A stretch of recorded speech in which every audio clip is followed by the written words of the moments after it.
semuanya. Kita dari Literally. Silakan, nama saya Arsya. Saya Clavia. Saya Nike. Di sini kami akan menjelaskan mengenai dampak COVID-19 dalam perpajakan saat ini dari berbagai perspektif. Yang pertama ada dari segi perspektif pemilik usaha, yang kedua ada bisnis perhotelan pariwisata, yang kedua tentang bisnis startup, yang keempat tentang investor. Kemudian kami juga akan menjelaskan upaya-upaya pemerintah pusat dan daerah dalam aturan perpajakan untuk menghadapi situasi pandemi COVID-19 ini. Dan yang ketiga adalah upaya-upaya sektor swasta, yaitu pelaku bisnis dan investor, untuk dapat tetap meningkatkan kinerja keuangan dan pajaknya dalam kondisi pandemi COVID-19 seperti saat ini. Jadi, enjoy!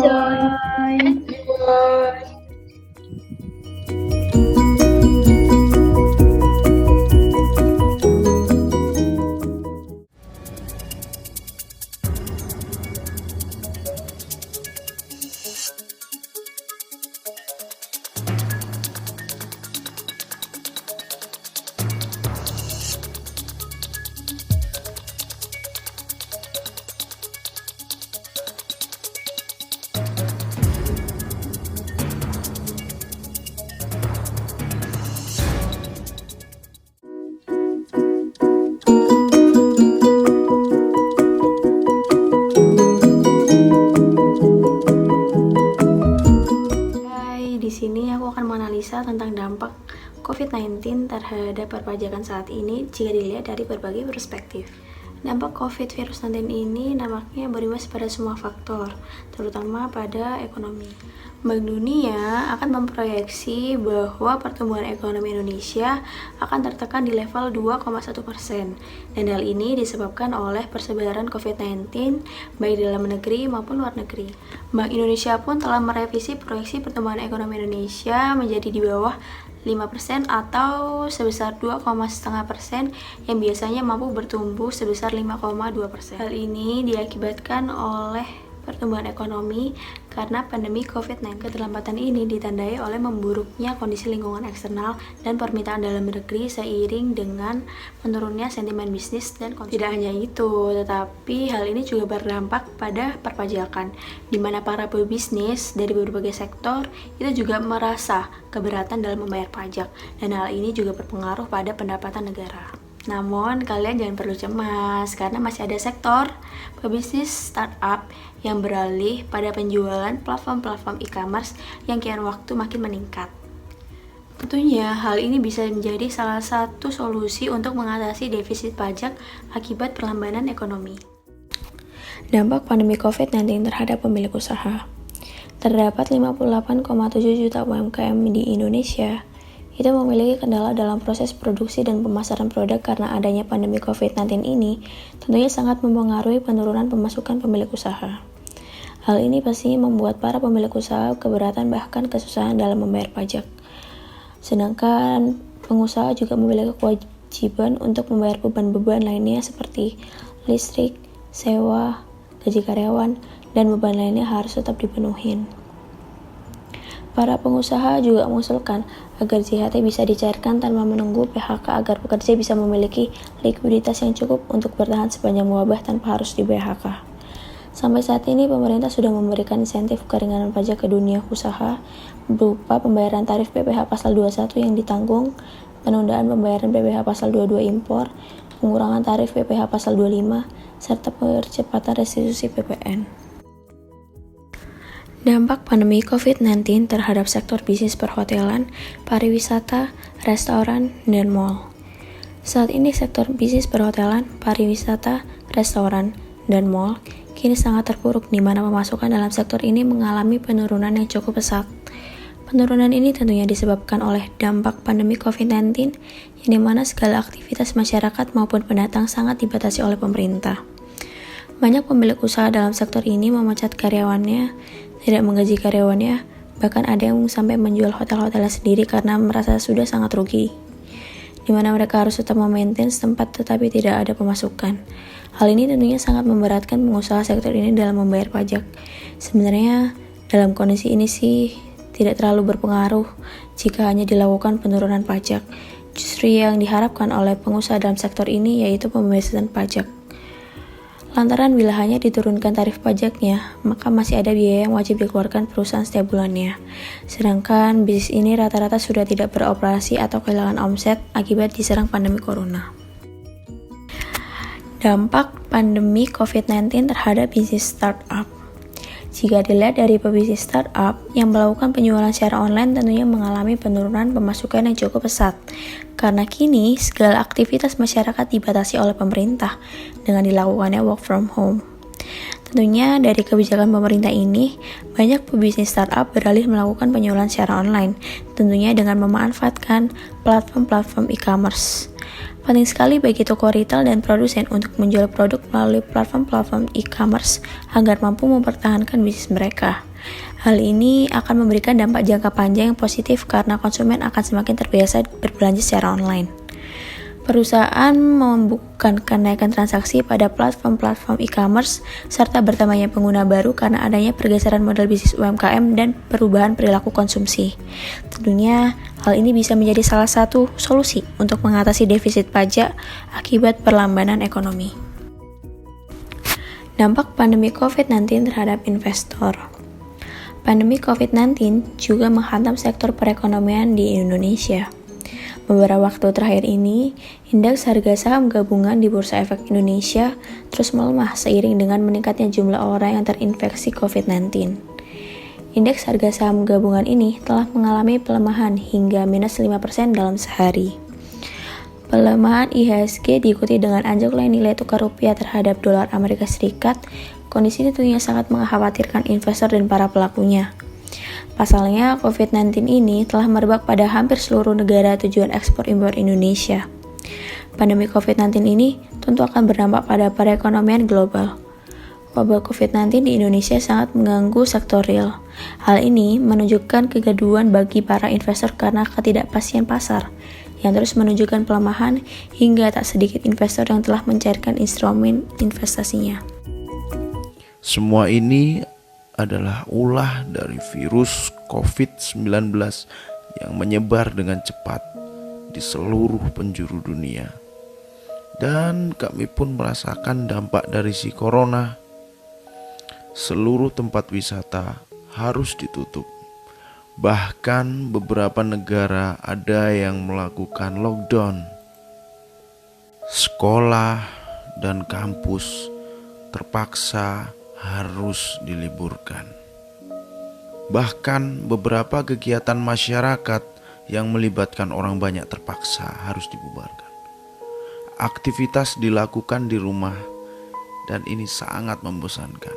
Kenapa harus demikian?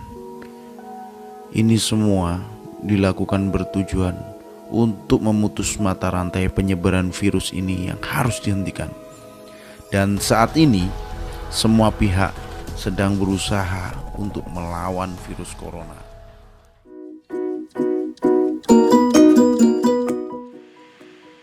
Dalam menghadapi situasi pandemi COVID-19 ini, pemerintah pusat melakukan berbagai upaya dalam peraturan perpajakan.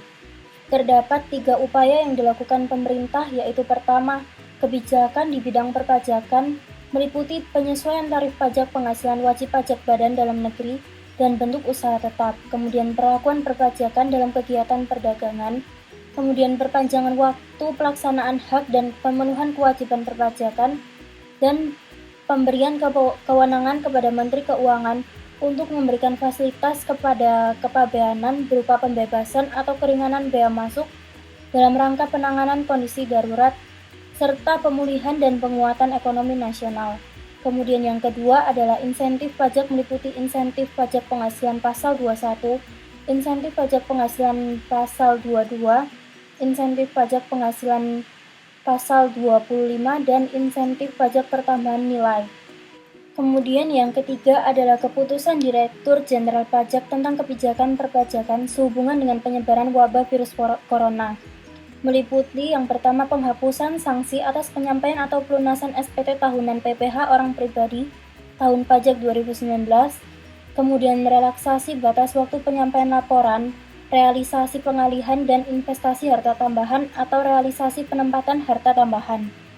Kemudian penghapusan sanksi atas penyampaian SPT masa PPh, pemotongan atau pemungutan untuk masa pajak Februari 2020 dan relaksasi batas waktu pengajuan permohonan. Kebijakan di bidang perpajakan yang pertama adalah penyesuaian tarif pajak penghasilan wajib pajak badan dalam negeri dan bentuk usaha tetap sebagaimana dimaksud dalam pasal 4 ayat 1 huruf A berupa penurunan tarif pasal 17 ayat 1 huruf B Undang-Undang mengenai pajak penghasilan menjadi A sebesar 22% yang berlaku pada tahun pajak 2020 dan tahun pajak 2021 dan B sebesar 20% yang mulai berlaku pada tahun pajak 2022. Kemudian yang kedua, perlakuan perpajakan dalam kegiatan perdagangan melalui sistem elektronik atau PMSE. Pengenaan tersebut mengikuti ketentuan sebagaimana dimaksud dalam Undang-Undang mengenai pajak pertambahan nilai barang dan jasa dan pajak penjualan atas barang mewah. Kemudian yang ketiga, perpanjangan waktu pelaksanaan hak dan pemenuhan kewajiban perpajakan diberikan dengan ketentuan sebagai berikut. A. Atas pengajuan keberatan wajib pajak yang jatuh tempo pada pengajuan keberatan sebagaimana dimaksud dalam pasal 25 ayat 3 Undang-Undang Nomor 6 Tahun 1983 tentang ketentuan umum dan tata cara perpajakan. Kemudian yang B, atas pengembalian kelebihan pembayaran pajak sebagaimana dimaksud dalam pasal 11 ayat 2 Undang-Undang Nomor 6 Tahun 1983 tentang ketentuan umum dan tata cara perpajakan. Kemudian yang keempat, Menteri Keuangan memiliki kewenangan untuk memberikan fasilitas kepabeanan berupa pembebasan atau keringanan bea masuk dalam rangka menangani pandemi coronavirus disease dan atau menghadapi ancaman yang membahayakan perekonomian nasional dan atau stabilitas sistem keuangan. Untuk insentif pajak, yang pertama adalah insentif PPh pasal 21. Bagi wajib pajak yang sudah memenuhi kriteria tersebut, wajib dipotong PPh pasal 21 setiap bulannya oleh pemberi kerja dengan menerapkan tarif pasal 17 ayat 1 huruf Undang-Undang PPh. Pajak penghasilan yang dipotong PPh pasal 21 sebagaimana dimaksud ditanggung pemerintah. Insentif PPh pasal 21 ditanggung pemerintah berlaku sejak masa pajak pemberitahuan disampaikan sampai dengan masa pajak September 2020. Kemudian yang kedua, insentif PPh pasal 22 impor akan dibebaskan dari pemungutan kepada wajib pajak yang memiliki kode klasifikasi lapangan usaha dan telah ditetapkan sebagai perusahaan KITE. Kemudian yang ketiga adalah insentif angguran PPh pasal 25.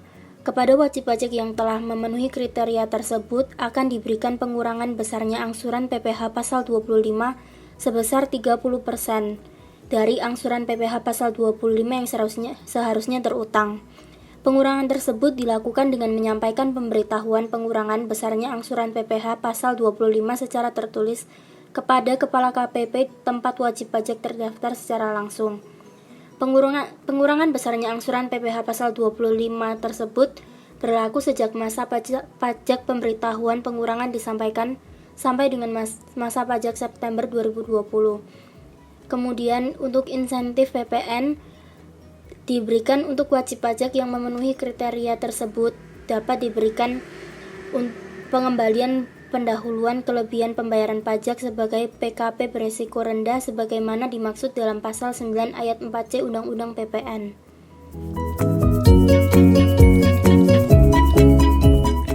Kemudian relaksasi pemenuhan kewajiban perpajakan yang pertama adalah penghapusan sanksi atas penyampaian atau pelunasan SPT tahunan PPh orang pribadi tahun pajak 2019 akan diberikan kepada wajib pajak orang pribadi yang telah memenuhi kewajiban perpajakannya pada periode sejak tanggal 14 Maret 2020 sampai dengan tanggal 30 April 2020 diberikan penghapusan sanksi administrasi perpajakan. Kemudian yang kedua adalah relaksasi batas waktu penyampaian laporan realisasi pengalihan dan investasi harta tambahan atau realisasi penempatan harta tambahan. Dapat menyampaikan laporan tersebut paling lambat tanggal 30 April 2020. Kemudian, untuk wajib pajak yang menyampaikan surat pemberitahuan masa pajak penghasilan, pemotongan atau pemungutan untuk masa pajak Februari 2020 pada tanggal 21 Maret 2020 sampai dengan 30 April 2020 diberikan penghapusan sanksi administrasi atas keterlambatan penyampaian SPT masa PPh. Kewajiban penyetoran PPh yang terutang dalam SPT masa PPh pemotongan atau pemungutan tetap harus dipenuhi pada saat jatuh tempo sesuai dengan Peraturan Menteri Keuangan yang mengatur mengenai tata cara pembayaran dan penyetoran pajak. Kemudian kepada wajib pajak yang mengajukan permohonan upaya hukum berupa keberatan, pengurangan atau penghapusan sanksi administrasi yang kedua, atau pengurangan atau pembatalan surat ketetapan pajak atau surat tagihan pajak yang kedua, yang batas waktu pengajuan permohonan dimaksud berakhir pada tanggal 15 Maret 2020 sampai dengan tanggal 30 April 2020, diberikan perpanjangan batas waktu untuk pengajuan permohonan sampai dengan tanggal 31 Mei 2020. Juga dari apa Bena nih kalau dilihat dalam situasi seperti saat ini mana baiknya begitu ya, karena dua-duanya agak ya menurut saya seperti Donald Trump saja, bebaskan, tidak dipotong supaya memperbaiki daya beli dan menjaga daya beli masyarakat. Pemerintah akan mensubsidi ini dalam pos belanja nantinya. Caranya bagaimana? Selain disubsidi pos belanja, moderasi target pajak direvisi. Jangan sampai target terlalu tinggi, sehingga malah defisitnya melebar dan jadi beban bagi Ditjen Pajak untuk mengut pajak secara agresif. Ini yang kita hindari. Kemudian kebijakan pemerintah Kota Surabaya dalam mengatasi pandemi COVID-19 ini adalah menghapus atau membebaskan denda atau sanksi pajak bumi dan bangunan. Kebijakan tersebut mulai berlaku pada tanggal 1 April hingga 30 Juni 2020. Kepala Badan Pengelolaan Keuangan dan Pajak Daerah Kota Surabaya mengatakan di tengah pandemi ini banyak yang mengajukan permohonan penundaan pembayaran pajak. Bahkan banyak pula yang meminta membebaskan pajak karena mereka tidak beroperasi selama pandemi COVID-19 ini. Pemkot mencoba memfasilitasi semuanya, apalagi kalau memang tidak beroperasi ya dilaporkan saja ke kami, pasti kami fasilitasi, kata Yusron seperti dikutip di Antara.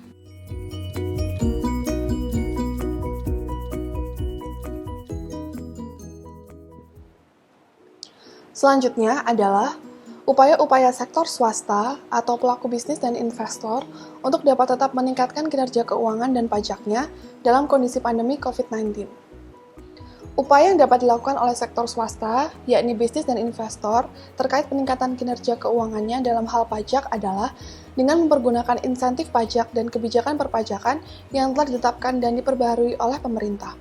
Hal ini terkait dengan usaha penanganan pandemi coronavirus disease 2019 atau COVID-19 dan strategi dalam menghadapi ancaman yang dapat membahayakan perekonomian nasional atau stabilitas sistem keuangan negara. Berikut merupakan strategi dan upaya sektor swasta, yaitu pelaku bisnis dan investor, untuk dapat tetap meningkatkan kinerja keuangan dan pajaknya dalam kondisi pandemi COVID-19. Strategi yang pertama adalah mengoptimalkan kebijakan pajak yang telah diberikan oleh pemerintah. Dengan mengoptimalkan kebijakan ini, masyarakat dan juga sektor swasta dapat terbantu untuk memenuhi kewajiban pajaknya. Selanjutnya adalah mengoptimalkan insentif pajak yang telah diberikan oleh pemerintah.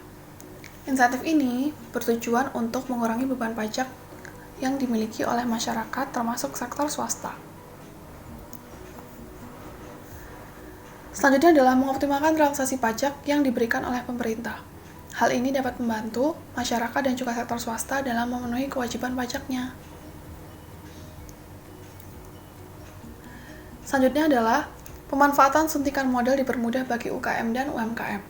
OJK mengeluarkan beberapa kebijakan counter-cyclical melalui Peraturan OJK atau POJK tentang stimulus perekonomian nasional sebagai solusi dari dampak penyebaran COVID-19. Dorongan stimulus bisnis bagi UKM dan UMKM. Ketua Dewan Komisioner OJK juga mendorong stimulus bisnis baru di Indonesia dan memperluas kapasitas industri sektor manufaktur. Relaksasi keuangan bagi dunia usaha oleh BP Jam Sostek. Badan Penyelenggara Jaminan Sosial Ketenagakerjaan atau BPJAM-Sostek mendukung upaya pemerintah dalam melaksanakan relaksasi keuangan bagi dunia usaha. Mengoptimalkan keringanan pajak yang telah diberikan bagi industri manufaktur. Hal ini akan sangat memudahkan dan membantu industri manufaktur dalam memenuhi kewajiban pajaknya. Peningkatan layanan dan pengawasan ekspor-impor. Yang pertama adalah penyederhanaan dan pengurangan jumlah lartas impor dan ekspor, melakukan percepatan proses ekspor dan impor bagi reputable traders, dan juga peningkatan dan percepatan layanan proses ekspor dan impor. Lalu, tips yang bisa diberikan bagi investor dalam menanggapi kondisi pandemi COVID-19 seperti saat ini adalah hadapi bear market dengan tetap tenang dan jangan agresif. Akumulasi dana dengan dollar cost averaging atau DCA, memprioritaskan sekuritas pasar uang dalam portfolio, diversifikasi portfolio, investasi hanya pada saham sesuai dengan kemampuan, mencari saham dengan nilai yang bagus, mencoba saham di industri yang defensif, dan juga bear market, go short. Kami juga memberikan relaksasi pelaporan dan pembayaran pajak untuk SPT tahunan wajib pajak orang pribadi tahun 2019 sampai dengan 30 April tahun 2020. Bapak, Ibu, Saudara sekalian, kami memahami bahwa situasi saat ini banyak ketidaknyamanan. Namun demikian, kami mengajak kita semua untuk tetap tenang, peduli, dan saling tolong-menolong. Bersatu menghadapi situasi ini dengan memberikan dukungan kepada pemerintah dan pimpinan untuk mengambil kebijakan dan jalan keluar terbaik bagi seluruh rakyat Indonesia. Salah satu bentuk dukungan terbaik adalah dengan tidak menunda kewajiban membayar dan melaporkan pajak bagi mereka yang sudah menjadi wajib pajak. Karena pajak yang dibayarkan sangat diperlukan untuk penyediaan fasilitas kesehatan yang saat ini sangat diperlukan untuk pencegahan dan penanganan virus corona. Mari kita tunjukkan kepedulian bagi Indonesia. Sekian dari kita. Semoga bermanfaat. Thank you. Bye-bye.